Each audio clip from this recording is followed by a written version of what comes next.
267 pesos lang, unlimited buffet, unlimited sangyupsal, unlimited pasta, unlimited juice, at unli bulalo rin.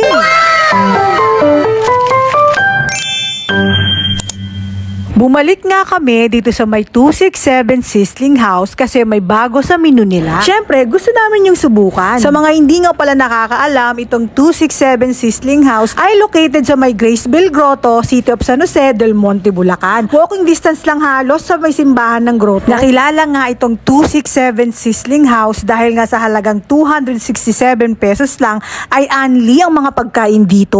Araw-araw nga iba-iba ang available na dishes sa kanilang buffet. Pero araw-araw available ang kare-kare, lechon roll at ang kanilang bagong-bago na unli bulalo. Unlimited juice din sila dito at araw-araw iba-iba ang flavor. Ang kanilang unlimited pasta ay iba-iba rin araw-araw. Kung ang trip nyo naman ay unlimited sangyupsal lang ay pwede rin.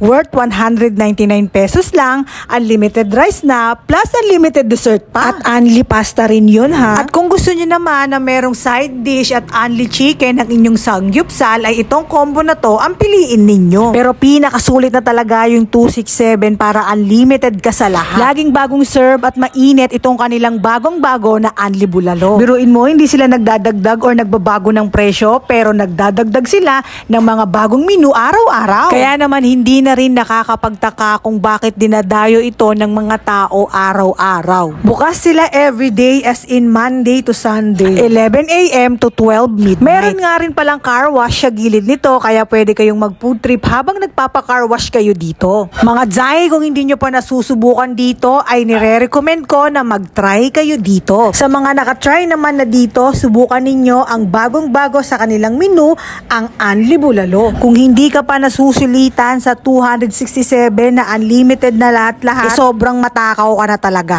Char lang. Yun lang mga Jai. Bye-bye. Please like, share, and follow.